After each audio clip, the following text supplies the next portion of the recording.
Welcome back once again to your number one source for information, education, and inspiration on the most underrated career opportunity and business and industry in business today. And business in industry today. You can flip it however you want to flip it, but this is the You Should Get a License podcast. My name is Rod Powell. I'm always talking to individuals who are inspirational, impactful, motivational, educational, who are advocates of this space. And today is a little bit special because we have, a seasoned professional, someone who is 30 plus years in this industry, although he only looks like he's been in the business 10 years better. We look about the same age, I'm thinking. But I think it's 30 years. He got to be a little bit older than me, I guess, But, man, someone who is well respected across this country, whether it be professional trade associations, like CLM Alliance or NIA or DIVE, or whether it be in the field of adjusting, whether it be in the field of insurance brokerage services, someone who is a mentor, someone who is called upon whenever there's a need to highlight the benefits of this industry, to highlight the accomplishments that can be achieved inside of this industry, and someone who is a true representative of the variety of paths that you can take and become massively successful in this industry. I want to welcome to the platform Mr. Dwight Geddes of Metro Claims and Risk Management. How you doing, brother? Welcome. I'm doing well, man. Thank you for that glowing introduction. I greatly appreciate that. Thank you. Man.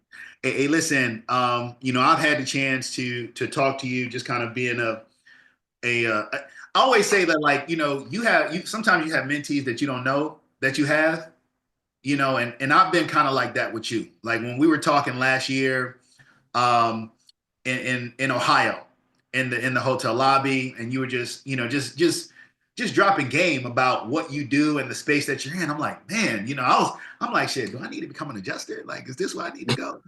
This is the space I need to go? Because we talk about you should get a license. A lot of times we're talking about, the brokerage, the agency side of the house. But with your business, even though you do have some of that broker activity, you're really focused on that adjuster side. And that's what I really want to highlight as a licensed occupation. And you're up there in New York, where, hey, if you can make it in New York, you can make it anywhere, and you do travel. They tell me. So that's what they tell me. That's what. Hey, listen, it's the real. It's the real. So if y'all listen to this conversation, just if you do what he say, you're gonna be fine wherever you are. You're gonna be fine wherever you are, because he's been able to do it in one of the toughest states. Period. I'll say one of the toughest sub countries in insurance. It's a sub country from an insurance standpoint. But Dwight, what I like to do, just in this platform, we highlight, different career paths, different aspects of the industry. I'd love for you to just kind of take a minute, tell us, what you do on a day-to-day basis. Like, what does Metro Claims and Risk Management Services do in this industry of ours? Well, again, I appreciate that. What Metro Claims, what we do is we handle claims for insurance companies, self-insured companies, third-party administrators, entities that need assistance with claims on a day-to-day basis. Our area is the Northeast, New York, New Jersey, Connecticut. We do handle claims outside of those regions, that area right there also. Especially when it comes to catastrophe claims, we've been all over the country handling claims. I personally have been pretty much everywhere down south where there's been a hurricane the last 10 years. I've been there helping, aiding people, policyholders, working with insurance companies, get people back on their feet after a major cat event. But on a day-to-day basis, we do work for companies operating in the Northeast. And a lot of what we do is we either do the initial investigation, or we do either part of the loss, or we handle the entire thing. We have clients that will say, hey, take this claim, this just happened, take care of it. Or we have clients that will say, okay, we have this claim here, we need you to do some work on this and give us a report. So again, whether it's full handling or task based, we can handle. We do that right now. We've been doing it for years. So in your space, you are handling these claims. I mean, your company serves, risk management consultant, independent adjuster. When people think adjusters, usually they're thinking the person that they're getting a call from, if they have a claim, if they had an auto accident or something happened at the house, they're getting a call from the adjuster at the insurance company, and the adjuster at the insurance company is then giving them instruction around, all right, this is what we're going to do to get you taken care of. This is, we're going to get you paid based on this, da da da da da. Call 3 contractors, send me the estimates, or let me come out to the property and kind of check it out. What's the difference between what you do with Metro Claims? What's the difference between that and the adjuster that's calling from the insurance company? Well, let me start by saying this. We oftentimes will call on behalf of the insurance companies. A lot of times when a claim is reported, depending on the client, the first voice you're going to hear is someone from Metro Claims after you have reported it to the insurance company. So some people report online, some people report over the telephone. If you report online and they give you a claim number online, and the claim is then assigned to Metro by the insurance company, the first person you're going to talk to is myself or someone from my team. And we'll then tell you what you need to do to get, what we require from you, what we're going to do, and also explain what the process is like. Man, yo, that's now for those who are listening, that's that might have overloaded some folks, because now you're thinking that the carrier is calling you. You're thinking it's the carrier calling you, but it's actually a company. This is a business that's being ran that is working on behalf of that company to help get that claim taken care of. Yes. That's that in and of itself kind of speaks to the possibilities that are available. Because once again, before we started recording, people think about the industry. They think, oh, I'm an agent, I'm going in. And even in the conversations we've had with underwriters, they're kind of, assessing the risk. Are we going to issue this policy or not? But you're not thinking about the fact that there's adjusting companies that are working with the carrier. You think you're getting a call from just somebody that's working in the carrier's office, but this is a company that's actually helping you claim. And let me just say this, going back to what you just mentioned a while ago, insurance is the business of risk. That's the simplest definition of insurance, right? Most people, when you ask what is insurance, insurance is the industry of risk, the insurance of what if. Claims at its most basic level is a promise of insurance. Claims is where it goes when you actually need your insurance company, and it's now up to them to deliver. That's what claims does. That's what claims represents. The promise of your insurance policy for the insured, for the policyholder, for the public. When it gets real. Yeah. When it gets real. It will get real. Hey, listen. It will get real. And when other people are evacuating areas, at times you might be headed to that area. Man. Oftentimes. Yeah. Oftentimes you're headed to that area. I want to talk more about, how you found yourself in this space and kind of how you built out, your career, because where you are, didn't start all overnight. Even before you were running your own business, you had worked in the industry and had, built years of experience along the way. But I do want to ask, kind of taking it back, let's talk about 9-year-old, 10-year-old Dwight Geddes, young. You grew up in New York? No. Did you grow up born and raised in Kingston? Born and raised in Kingston. So let's go back to Kingston. Yes. 9 years old. What were you dreaming about? What were you thinking about being when you grew up? 9, probably thinking about being a firefighter. I think that was the first thing I wanted to do. That I can remember wanting to do as a kid. Kind of close. You think about it. Right. In some ways, and honestly, not something I've thought about a lot recently, but yeah, in some ways, I guess it is. 9-year-old Dwight wanted to be a firefighter. Teenage Dwight wanted to be a journalist. Okay. Because that's what my father did. Mm. And teenage Dwight was told by his mother, no, you're not doing that. You're going to chart your own path. Interesting. Yeah. So, you know, I had to figure out, okay, well, what am I going to do? Because, you know, I guess I'm not going to be a journalist. Why did she want you to be a journalist? It's like, I mean, is that a dangerous occupation? It's not a dangerous occupation. It can be, but the thing about it is, the thing about it is that I think my mother and a lot of people thought that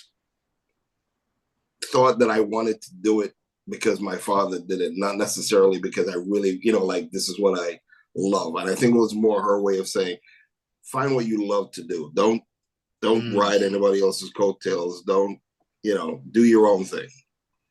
So has she read your articles? I think she has recently. Yeah. Yeah. So let me just say this, 2 for 2, you know, now not quite the firefighter. Hey, they're the first response, but I mean, you're like the second. Yeah.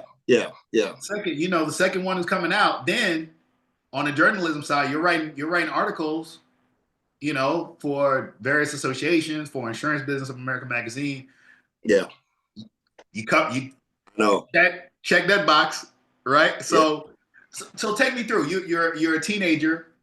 You want to be a journalist. Mom says no. What's your career journey that kind of leads you in this direction? So I was pre-law, you know, when I got to college, and that was coming from Jamaica, coming here to go to college, pretty young, younger than everybody else at that time, which itself, you know, you move to New York and you know, you move and everybody you're hanging out with is like a year or two older than you. So that in and of itself was interesting. But I went in, you know, I was pre-law. And, you know, so I go in, I declared a major economics. I was on pre-law track and, you know, enjoying that, getting ready to, you know, finish up, do the LSATs, apply to law school. And I said, I don't know if I want to do this. And at the time was working in a law firm. Okay. I was working in a personal injury law firm while I was in school. And I enjoyed what I was doing. The work was great, but I just didn't know if I wanted to do what the attorneys were doing. And one of the things I tell people now, because I have family and friends who are attorneys now, and one of the things I always told them before they, you know, left college is, if you want to practice law, do not work in the field before you finish. Wow. Yeah. Really? You know that saying about seeing how the sausage is being made? Yeah. Oh, man. Yeah. So you saw some things in the law office. You like, I don't know if I want to do this. Pretty much. This ain't Law and Order. This ain't Law and Order right here. Yeah, it's not law. Definitely not law and order. I said, I don't know if I want to do this. And, you know, again, nothing against what I was doing or the people that, you know, that worked in that area, but it's just not what I wanted to do. Yeah, it just wasn't resonating. Yeah. Got you. And I got an opportunity to work for a large multinational TPA in this field. And because of my background working for a personal injury law firm, they know that, you know, they knew right away that I understood litigation. I understood the concepts of claims. So they, you know, they brought me on as an adjuster, and, you know, I haven't looked back since. Wow. So that was the entry point. So from law, the TPA, third party administrator. Yes. Who was they were already handling claims. Yes. In another capacity. So you were working for the law firm. Did someone from that company like, did they headhunt you? Like, what was the conversation? Like, what did they say to get you to come over? How was the interest No, spark? no, no. I was actually looking, for what LSL is going to do, and it just turned out that, Wow. a friend of mine actually said, you know what, you may want to consider, applying here, and I did, and I hadn't thought about it before, but personal injury and insurance claims is two sides of the same coin. It's looking in the Yeah. mirror. It's the same concept, just different terminology that's being used. And one is on one side, one is on the other. It's the same thing. It's a chessboard and two sides. So, Mhm. once I made that decision, and I always joke and tell people I sleep a lot better at night working with insurance than working on the personal injury side. But that's not necessarily true. But again. Absolutely. Absolutely. It's amazing, like just listening to that, story. And I don't know if it's something that you've thought about, but just kind of checking those boxes once again through your personal and professional development. It's almost like you are being prepared for this space. Yeah, in a lot of ways. Listen, I'm right where I'm supposed to be. And I've For always sure. felt that way. Like once I got into this field, I said, okay, this is what I'm supposed to be doing. How long did it take you to feel like that? Like as soon as was it like in your first couple of weeks, couple months, like first couple of years, like working for this TPA, or was it a little bit later on in your career? When did you feel like, Work hey, this is it? within the first year of working with that TPA, I knew Mm, like, okay, this is what I'm gonna do. And then wow. my mind went to, okay, because coming into this field, I knew that I wasn't going to work for a company forever. Like I knew that at some point I'm going to go work for myself because that was how I was wired. I wanted to run, run my own ship, so to speak. Yeah. And I knew that coming in. And once I knew, like, okay, I like this and I can do this very well, you know, now let me think about, okay, what am I going to do, going forward? So, Yeah. So you're working with the TPA. Now, do you immediately leave the TPA to say, hey, I'm starting my own shop, or do you kind of cut your teeth there and a few other companies? Like what yeah, is that path like for you? yeah, I actually worked there. Then I went to work for another company, which was a startup TPA, Oh wow.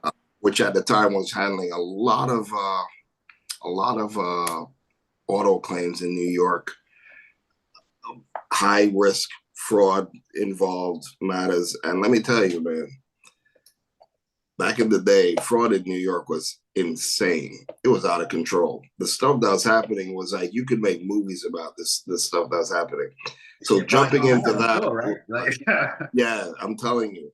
And jumping into that environment, it's like, wow, okay, you know, a lot of moving parts, a lot of stuff going on at the same time, and levels of complexity that you got to be ready for. You got to be prepared for.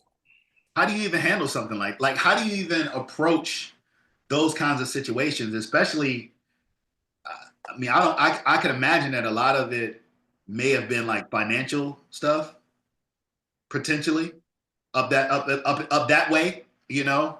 I mean, I'm just saying because I saw Wolf of Wall Street, so I'm just thinking about like those kinds of situations, you know.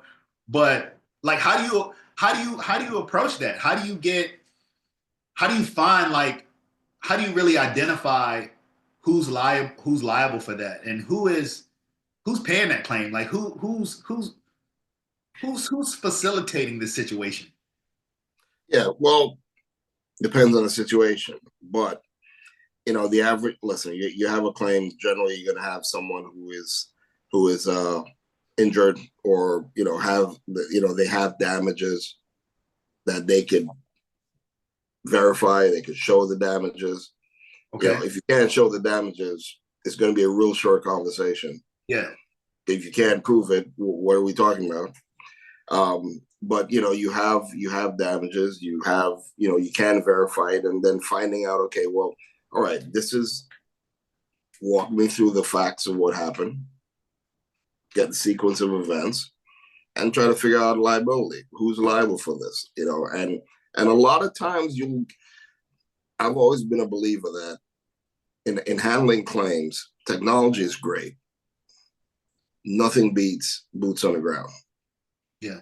You will get more information going out and talking to people than you ever will online or over the phone or just reviewing documents on a computer. It's not the same. You will get a lot of information talking to people, and that's the way I've always trained. Adjusters that work for me, people that work for me. That's how I've always approached it. Yeah. Go out there, be able to converse. To get the information that you need without being obnoxious about it or being aggressive about it. Excuse me. So yeah. I say, you familiar with Michael Francesi? Francesi? He was like a mob boss in New York. He has a platform now. He wrote a book called "Make You an Offer You Can't Refuse." It's really really No, good, right? really. It's a really good book, but it's about like business. But my question around that is like New York is one of those areas where you might see you might see activity that's tied to organized crime, right? Yeah. There's legitimate businesses that are owned by individuals that participate in organized crime. So let's say something happens to someone, right, that works for one of these legitimate businesses. But what happens to them is a result of the organized crime. Would you see a file? Would you see a claim filed under that legitimate business? For example, for workers' comp, somebody got hurt, but really, like they accidentally slipped on this baseball bat, for example. like, Um, you see a lot of claims where people make stuff up. You see a lot of claims mm, where people will try to attribute an injury to a loss as opposed to what really happened. mm-hmm. Um, and you see a lot of organized crime. And listen, the organized crime and fraud in New York, that's a whole other show. Trust me Wow. when I tell you that To there this day? to this day, to this day, Wow. fraud hasn't gone away. It's gotten more sophisticated. And my biggest concern with AI is that it's going to facilitate more fraud. Ah, But fraud has been around forever and it's been organized forever. And a lot of times you see certain things and you're like, wow, okay, you know. Um, what I think happens, unfortunately, now is that a lot of companies, and I'm not going to point fingers at specific companies, but a lot of companies, I think, will realize that this may or may not be 100% legit, but it might not be worth pursuing it. So they make a business decision to just pay on the claim and walk away from it rather than fight it. wow. Because at the end of the day, there's not a lot of teeth in the penalties for fraud. Interesting. And that's the So it's like biggest you could picture. do it, pay the penalty, and just do it again. Do it, pay the penalty, do the time, Do the which time and just do it it's again. not going to be, not going to be 15 years or anything like that, and get right back to business. Wow. So, there needs to be a lot of work done in that regard. That AI point that you brought up, that's really interesting as well. Because how do you, from a claims perspective, like how do you find out if it's AI or not? When you have like AI twins and voice, Yeah, imitation, and I mean, yeah, you can doctor a video to make something look like it happened exactly. that didn't And happen. 25 years ago, what would happen is that people would be, they'd be taking a sheet of paper, they'd be altering the paper, making another copy, all of, stuff like that. It is way more sophisticated now. They don't need to do that. They could create documents out of thin air that look 100% legitimate. And when you're dealing with volume, you may not look as closely at the documents as you should. And you're not expecting that to be fake. Right. And I'm not speaking for everyone, but this is just the reality of it. Fraud has gotten very sophisticated. When I started in the industry, it was an opportunistic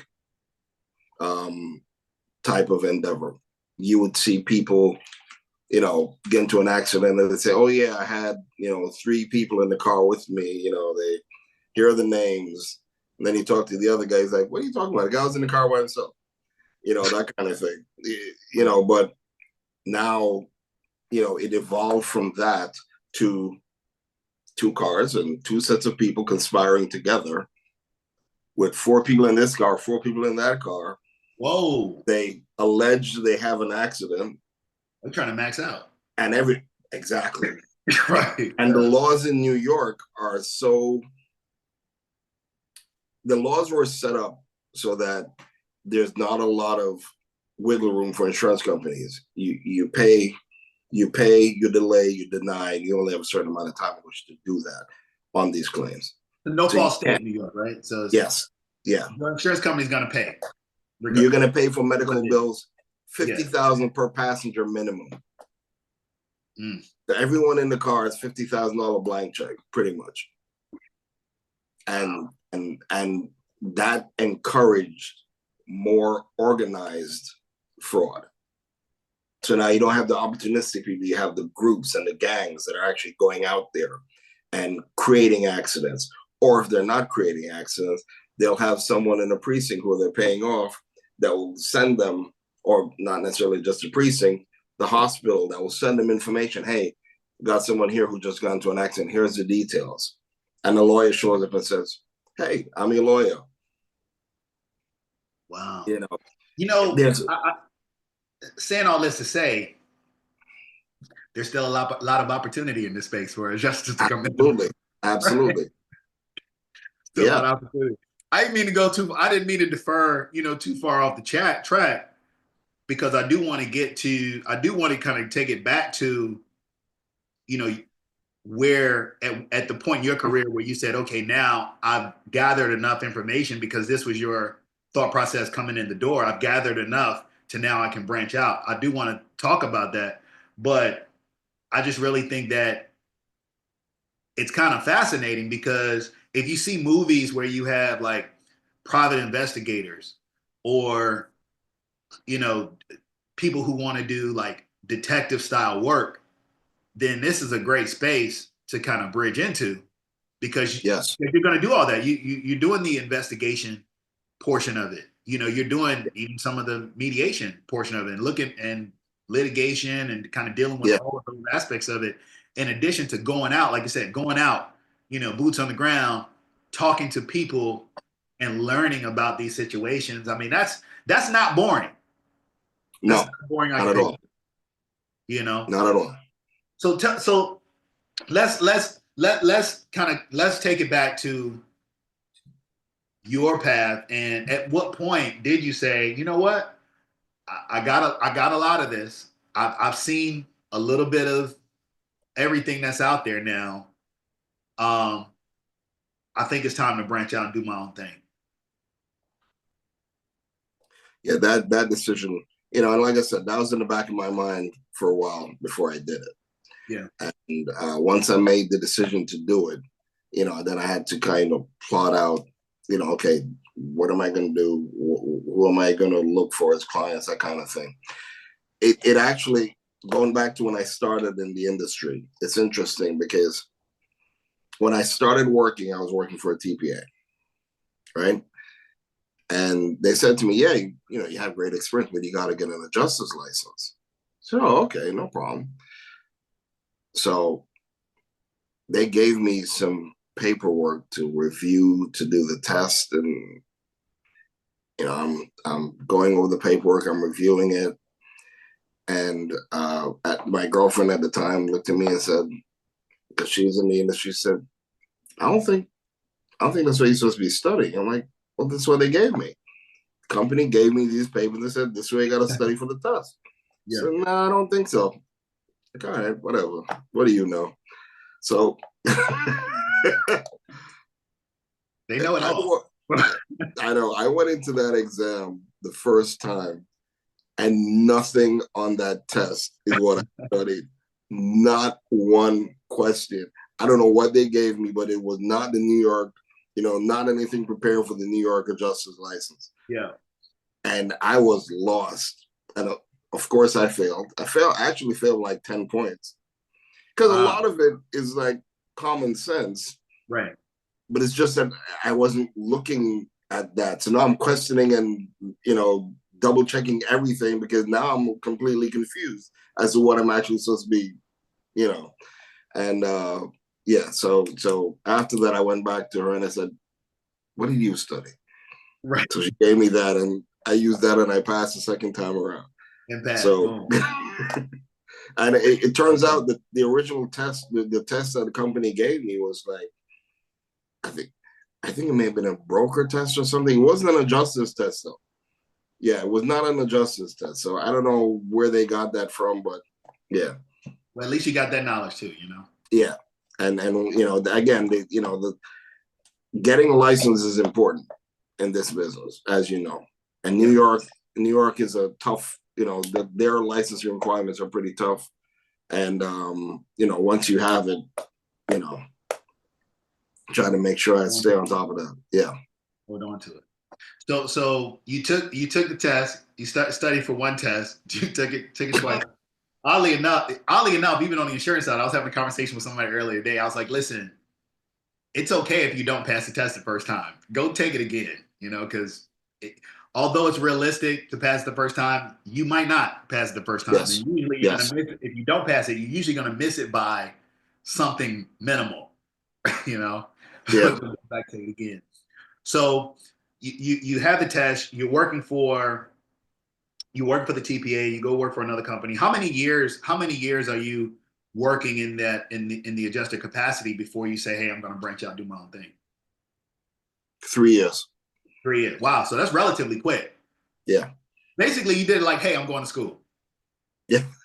Pretty much. Yeah. Right. So 3 years. But I walked in with a certain amount of knowledge before I even walked in. Because you were already at the law office handling these claims anyway. So it's like, boom, you just need to know how the process moves on this side of the house. Exactly. So they didn't need to teach me how to negotiate. They didn't need to teach me how to evaluate a claim. They didn't need to teach me litigation. I knew all of that. So they really like seeing you coming in the door. Exactly. So now you just got to show me the terminology, how the process is done on this side, and that's it. All right. So 3 years later, you said, okay, now I'm ready to branch out. In that first year, you're working with the companies previously. What was like the most difficult part of that process for you, making that transition? Okay, now we're going back a while. So when I first, I know it's easy now. Like I know it's like back of your hand now. Yeah, no. But when I first started up my company, the very first time let me fast forward a little bit. So I worked for myself. Then I was consulting with one client. They hired me full time. I went to work for them. Then I went back to working for myself. Gotcha. So first time I worked for myself, this was 2001. Got it. I moved into an office space in downtown Manhattan in August of 2001. Oh, you're big time. Okay. You know what happened in 2001, right? I do. September. Since September. So you moved in August. And a month later, the whole world changed. Wow. Yeah. And it was crazy. There was no access to, for a while to any of the buildings downtown. And it was eye-opening. And again, I'd gone to school downtown Manhattan. I went to Pace University downtown Manhattan. So I knew that area very well, pretty much since I was a kid. And to see how that whole thing transformed after 9/11 was wild. Wow. And being there was, it was challenging. And that hampered, business for me, because that's when we started having the hard market also after that. And, a lot of stuff changed and a lot of companies started scaling back and cutting back. And, so, that was a challenging time. it was a good time, in the sense that I learned a lot because of those early days, doing this on my own. It's not like you can go to a manager and say, hey, what do I do now? You know what I mean? Right, exactly. Yeah, everybody's coming to you. So it's like, okay. But again, it's rewarding. It was absolutely rewarding. And one of the things I've said since then that I still maintain, and I still tell every single person I talk to about this industry, is that you're going to learn every day. Absolutely. You never stop learning in this industry. The day you think you know it all, you need to just leave, because you know nothing. I'm still learning things. The industry itself is still evolving. Yeah. So yeah. But it was interesting. And then, like I said, from there, I went to work. I had a client that offered me, I was doing consulting for them, and then they offered me a full-time job. Lots of promises, and I went to work for them. And then after a little while, I said, yeah, okay. Yeah, okay, I'll go back. Right. Yeah. So coming back, so when you went back, that next time, I mean, you took some additional foresight, from the previous experience in 2001, with Yeah. 9/11 and the aftermath and kind of fallout of the business. What would you say was what would you say was maybe a note or a note of a kind of a shift in perspective, coming out of that time, and how you would even run your agency to go around? You know what? The biggest thing is that before coming into the industry, I worked for TPAs. Then I went to work for a carrier. Mm-hmm. So when I was working for them, that was in 2004, I took a full-time position with them. They were a startup insurance company. Oh, wow. You like startup? You know what? I've worked with a few, and it's generally been a pretty good experience. Yeah. That one didn't end the way it should, but overall, I do like the challenge. Yes. But I never worked with a carrier at that point. Really? So, yeah, because I'd only worked with TPAs. So now I'm working with a carrier and, interacting with the underwriters, the brokers, the risk managers, the people inside and outside of the building, and understanding their thought processes, what goes into the decisions that they make. And that's exposure that I didn't have before, because before with TPAs, just handling claims. Yeah. You're getting it after something happens. Now as a claims professional, you can ask any claims professional, at least once we've looked at a claim and said, who the hell wrote this? Right. Now you know. Right. Now we know. Now we know why this policy got written. Gotcha. So, that was a good thing to to experience. And again, like I said, working with a carrier, it showed me a lot. It showed me the interaction between insurance and reinsurance. Okay. Which is something that I never, directly been exposed to. But I got a great understanding of that now, working with the carrier. So when you're talking about reinsurance, and this is, I keep it very now because you say stuff that's, oh man, we got to talk about that. So it's like with the understanding that difference between the insurance and reinsurance from a claims adjusting perspective, Mm-hmm. were you looking at it? Was your approach to say, hey, this is the amount that's paid from the insurer, and we're also dealing with the reinsurer, or were you not dealing with the reinsurer at all? Like, what was the dynamic for you as an adjuster with those two parts? Well, when I went to work with the carrier, I went in. Initially, I was working with them as a consultant. Then I went in to work as a claims manager. So I was now hiring adjusters to staff out the claims department, and eventually left there as the director of claims. a lot of my responsibilities as it pertains to the reinsurance was reinsurance reporting. So because we had a couple of different reinsurers, having to send reports to them detailing information on our large losses or losses that may come into play with for them. their layer. Yeah. And, you know, when you're insuring commercial auto in New York, that could be a lot. that could be a lot of claims. Yeah, you know, a lot of reinsurance going on up there. People drive a little reckless in New York at times.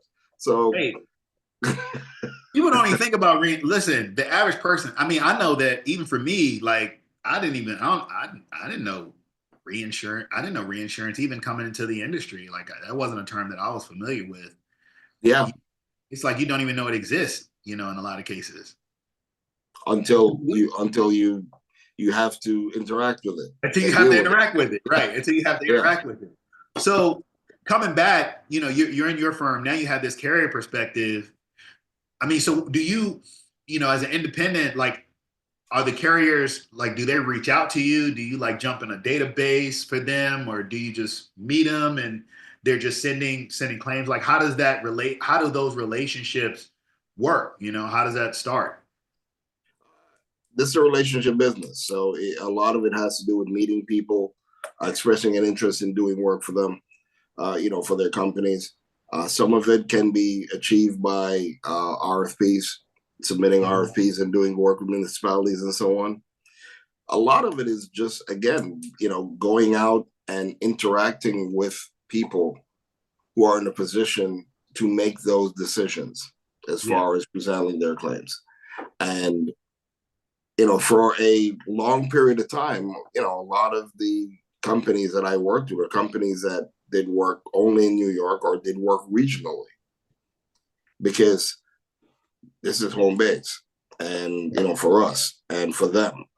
And the way New York is, and I guess now it's a lot of places are like that, is that you have a lot of different cultures here in a small space. If you are from the Midwest and you're working at a carrier in the Midwest and you have a claim in New York, there may be certain cultural nuances that you're not aware of that will affect how you view this claim, and it could become a greater issue because you don't understand what it is. Yeah. And I've seen that happen. So, you know, one of the things we've always tried to, you know, position ourselves is by saying that we're in a position, we're here, we're local, and we know this community, we know this area, we know this region. So we can interact with the people from this region in a way that a lot of others not necessarily can. Yeah, right. And be able to get a more successful result. Yeah. Because of that, right? Yeah. Because they're gonna talk to you. These other people, like, who are you? You know? Exactly. It makes sense. It makes perfect sense. So in doing that, you know, you're out engaging, and I know you're really active in professional trade associations. What role do you feel like they've had cultivating those relationships in this space? I mean, you're a national board member for NIA.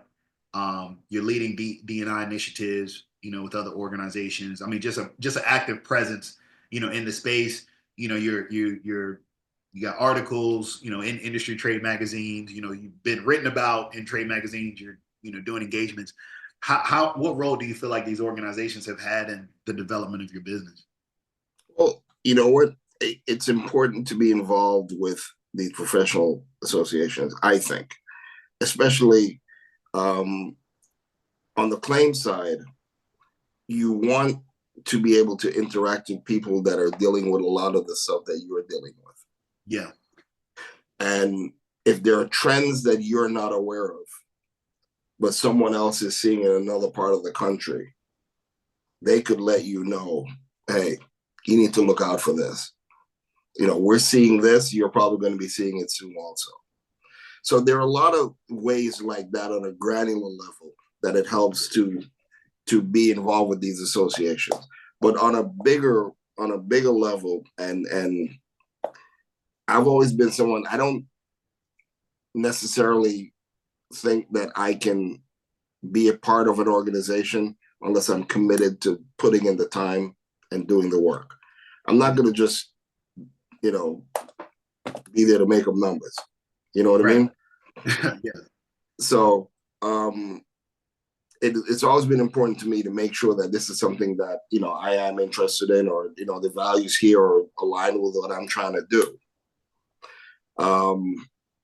NIA is not necessarily an organization that, because when I joined NIA, there weren't a lot of claims people in NIA. I don't know if there's still a lot of claims people in NIA. Wow. Okay. But that being said, I joined NIA using that as an example because, and I'll tell you, true story, went to a event in the city, someone who's actually not even African American mentioned to me and said, you should check this out. I said, all right, I'll go. And I went in, and Gerald Tillman was speaking. And he spoke about walking into the room and looking around the room and being the only person of color there. And saying, this isn't right. And that resonated with me because I've been in those rooms. Yeah. And hearing that and looking around and seeing other professionals of color, it's kind of like, you're like, okay, this is where I'm supposed to be. You know what I mean? Yeah. And increasing that. I mean, definitely, and especially on the adjuster side, because from an independent adjuster side, I don't. Yeah. I mean, only one I've met, Yeah, the industry is interesting. The independent adjusting industry is interesting. It's as I said before, it's a relationship business. Yeah.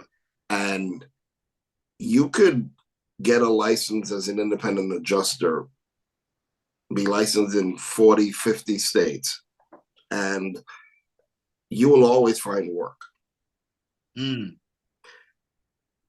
But when you decide that you're going to take that next step, you're going to set up your own, like you're going to, you're trying to solicit business for your company and you're setting up a company. Now it's not just you, the individual. Now you're looking to set up a company and, solicit business. That is the next rung up the ladder, or next couple rungs up the ladder. And that's where it gets difficult and sticky.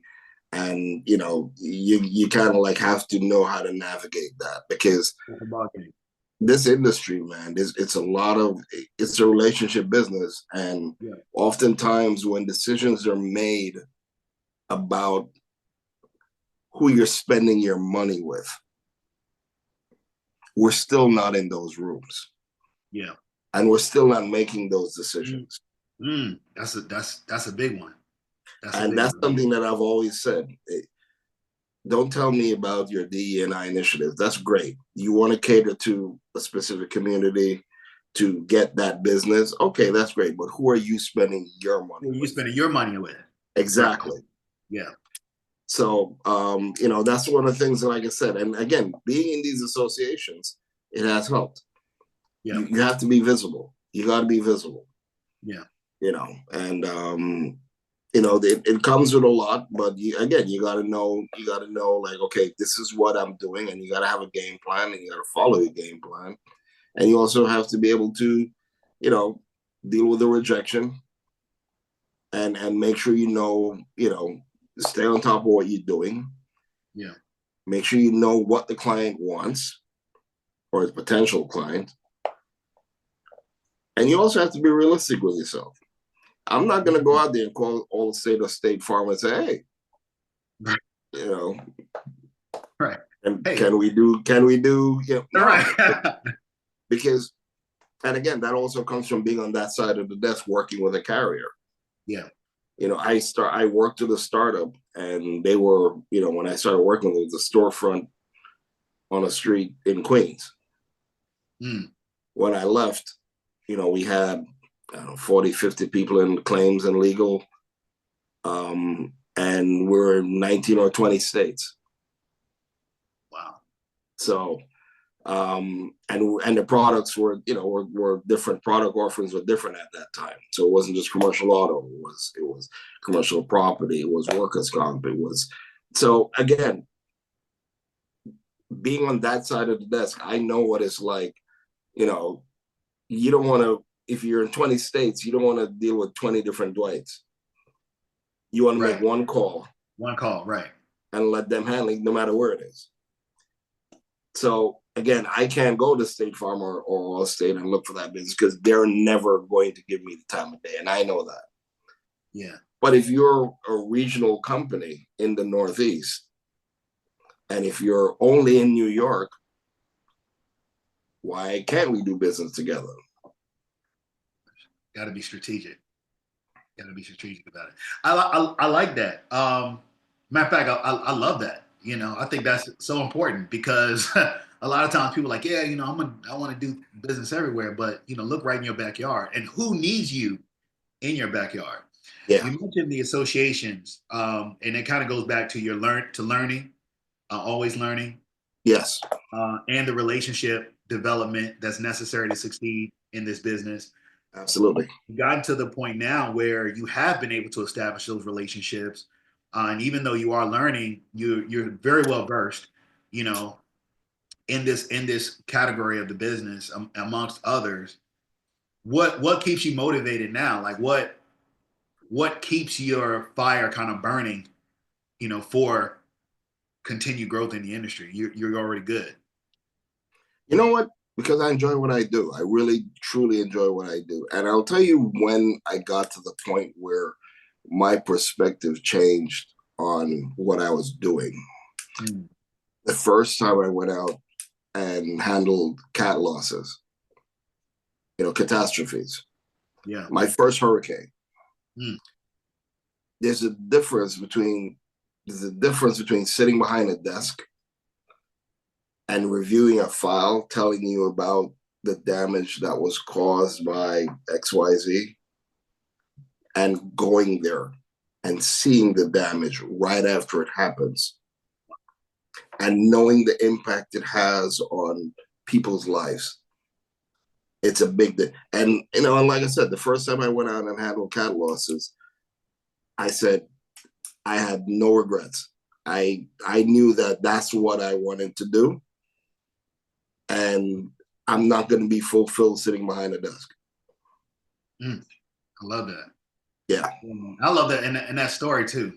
Like I love that story. I did cat duty for Hurricane Katrina, but I did it behind a desk, behind a computer. Yeah. Listen, and that's necessary. Yeah. Yeah. But I used to like look at the guys at that particular time. I would look at the guys who were on cat duty, and they, they would go out and they'd be gone for like 20 days, and then they'd come home for like 10 days. Yeah. At this particular company, and I always had like an extra layer of respect, for that, right? And what you just said, I think that summarized it perfectly. To say, hey, it's one thing to be behind the desk and kind of see a file come in. It's another thing to go out there and see the devastation in person. Yeah. As well as communicating with the family too, like sure. in that capacity, because that's different than a phone call or an email or whatever that communication may be. I mean, you're sitting there eye to eye, talking to them about their life. You know what I mean? Like in an extended period of time. At this stage in your career, and as you continue to evolve, in business, kind of what's the goal now? Like, what's the dream? What's the next evolution of Dwight Geddes and where your business leads you? So the beginning of the pandemic, I was sitting around for a little bit, and I was thinking, okay, what am I gonna do? I know, getting too old to be climbing on roofs, doing all that stuff. But I started thinking about what else I can do. Yeah. And I looked into doing mediation work. Mm. And I started the process to be certified as a mediator, which I now am certified as a mediator. And I've been doing that for a few years now. Thank you. We don't have. We ain't got And it. I also got uh I was approached by some some friends in the industry who reached out to me to do expert witness work, Mm. and as an insurance expert witness. And Yeah. I've done a few of those now, and I find it interesting. And for me, whatever the work is, it has to be interesting. It has to, it has to be meaningful. It has to be impactful. And that's to me a large part of the reason why I do what I do. So claims is something I love. As we talked about earlier, I write a lot of articles because I love writing, and I've been published since I was 21. So to me, writing about insurance was something that I said, that's a no-brainer. I got to do that, right? Yeah. So, I've been doing quite a bit of that. But next iteration of Dwight is probably going to be doing more on that end than less me personally being involved in the claims. Yeah, got you, got you. I I tell you, also like, some guys out there, but I'm right, go up on that roof, but right. You can just give them the direction, to go yeah, to do the I'll hold the ladder. the paths that are available, like in this space, just by joining this industry, working in this industry, and sustaining in the way you have, are just kind of almost limitless, in Yes. the directions that you can go. Um, if if you didn't if you weren't licensed, if you weren't working in this industry, well, let me ask you another question. Let me ask it another way.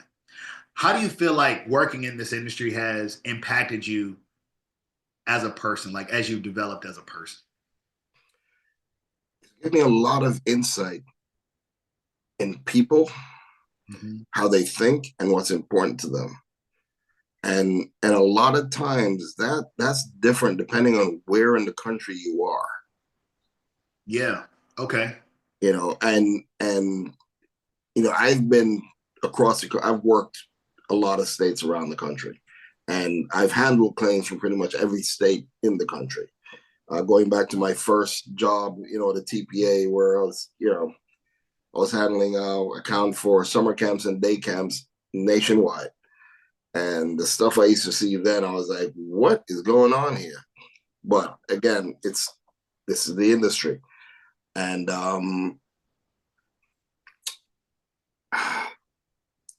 don't know. I think right now, I mean, even let me think about it. Let me think about it. Yeah. Because there are different ways to look at that I want to make sure I fully. Yeah. It's like, I just think, like, I always think about how this industry helped for me, it gave me more awareness of I mean, definitely the importance of relationships, which I kind of knew coming in, especially from like the entertainment space, but the awareness of how this industry was connected to every other industry. Yes. Um, and also, personally, I also think it increased like my fortitude, like I feel like it made me tougher, like tougher as a person, you Yeah. know? And I remember when I first got licensed, when I first got my license and I was a new agent, like Roanoke, Virginia is about 3 hours from where I'm at. And I never driven to Roanoke, never thought I would ever drive to Roanoke for any reason. But at this stage, like there's been times where I've driven to Roanoke and driven right back. You know what I mean? I've Yeah. driven to, we got the Eastern Shore in Virginia is like this bridge that goes all the way down. Then you go all the way up to this. There's two counties over there, Accomack and Northampton. If you look up a map of Virginia, you see where this is, like way off on an island. And it's like 4 hours to get over there. And it's like you've driven there and driven back in the same day. And I never thought that I would even consider doing that. Like it's no big deal now. Like things that used to be like, man, I never do that. It's no big deal now. Yeah. After working Yeah. in the space. So that's why I asked, because I always like to ask that question, because I feel like this industry adds something more than just the career opportunities. I feel like it's something internal that it kind of shifts in you too, or turns on in you, especially if Yeah. you're out in the mix in the capacity. Yeah. And I will say, like, I've interacted with a lot of people Yeah. who, most people at the end of the day are good people. Yeah. They just want to do what they're doing, be left alone, and go about their business. I mean, 99% of people you meet, that describes them in broad strokes. And again, that doesn't matter where in the country you are, you see that with people. But when you're going to a situation where you're seeing people on what could possibly be the worst day or the worst time of their life, Mm-hmm. it does make you feel kind of responsible for helping them. Yeah. But you also know that you have a professional obligation. Yeah. Listen, if it ain't covered, it ain't covered. Period. What There's can you do? I Anything can't can create come out of coverage pocket. if it's that's it. I can't create coverage if it's not covered. Yeah. But at a minimum, I could sit here and I can talk to you and I can guide you through the process and I can listen to you. Yeah. And a lot of times that is helpful to a lot of people. Man, I had so many people crying my shoulders at losses. It's not even funny.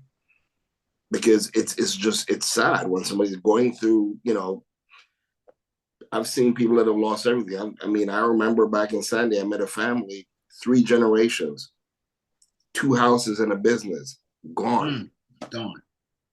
gone. No flood insurance. No, one of them didn't have homeowners insurance because the house is paid for and they say, oh, we're going to cut back expenses. Yeah. 3 generations. And it was the most heartbreaking thing. I felt really bad for them. Yeah. Again, it's so you interact with people, and also I've been to many houses of many people, and I can tell you when I showed up at the front step, they have never had someone look like me walk through their front door. Yeah. Never, and probably never will again. I never will. Right. But the point is that I'm there to help you. So my interaction with them is going to be very different. Yep. So wow. Powerful, yeah, that is powerful. Man, it's like, wow, that's how do we get in contact with you? Tell me that. Like, how does somebody reach out? If we're looking to get into this space, I mean, obviously you're like touching people in really significant ways, but really fulfilling, career path with a lot of adventure, a lot of excitement. Listen, I spent a month in Houston on cat duty, and the carrier paid for everything while I was there, and I was getting paid nicely, and I had a blast. So what I'm saying is, this is a great space to work in. Is what it's I'm very saying. different than the IA experience, though. You know that, right? Then which one? Independent adjuster. IA? Yeah, because as an independent adjuster, you're not getting paid for all of that. Right. Yeah. Independent adjuster, you're not getting any of that. This is working for a carrier. So it was a whole different shebang. But but still being able to go to this city and kind of have this amazing experience. Yeah. I had a really good time in Houston. Absolutely. That month of December. Love Houston, by the way. One of my favorite cities. Hey, great city. Houston, we love you. We love you. Somebody who is considering, hold on. First, we got to get that contact. Before we do that though, let's closing words on if somebody is looking at getting into this industry, somebody's looking into getting into your path. as an adjuster, um, what kind of guidance would you tell them kind of starting early in that career? Definitely get a license. Look into getting a license. Um, Learn as much as you can about everything. If you're coming into this and your background is property and you want to be a property claims adjuster, you want to go out and handle, property losses, that's great. Learn about handling auto claims also. Learn about handling GL losses. Become well-rounded. A lot of times with property claims, those things can be very seasonal, and you'll go through periods of time where there's not a whole lot of activity. Cars are on the road every day. Yeah. There are always going to be losses. You need to understand and have a full view of the industry and what your role in that industry will expand the more knowledge you create for yourself. So, for New York, they have different licenses you can get. You can get a fire license, workers' comp license, whatever. You get a general adjuster's license in New York, and you could pretty much do anything you want. Get your license, learn as much as you can. You never will stop learning in this business, ever. The guy who's handling auto losses, 20 years ago now has to deal with Uber and Lyft and how that complicates, his auto losses. And then let's start talking about electric vehicles. There is a lot to learn, and it never stops. Yeah, and the AI piece that we're talking about. And the AI piece. Yeah. So speaking of the learning as much as you can, obviously, mentorship is an important part of that. So now, how do we get in contact with you, right? So what to get in touch with me? Dwight Geddes? Dwight at metroclaimsnyc.com. Website, metroclaimsnyc.com. Best way to reach me. Yes. Say reach out. And also for those, carriers who are doing business in that area, carrier reps that are listening to this platform, if you probably already know Dwight, you probably already know him already. But if you don't, reach out. Listen, if they need someone in the Northeast who can get the job done quickly, efficiently, effectively, reach out to Metro Claims. There it is. Quickly, efficiently, effectively. He said it. Hey, brother, man, listen, I appreciate you. Obviously, as you know, I have a ton of respect for you. Admiration and appreciation, for who you are as a person, what you add to this industry, what you've added to me, the value you've added to me just in our conversations that you may not even be aware of. But I just want to say thank you for taking your time coming on this platform to share. And for those who have taken the time to listen or watch, if you're on YouTube, hit the like and subscribe, by the way. Listen, hope maybe you heard something that, inspires you to be more efficient, more effective, something that inspires you to, kind of take those chances of expansion and, get your adjuster's license and say to yourself, maybe, just maybe, you should get a license. Until the next time, peace.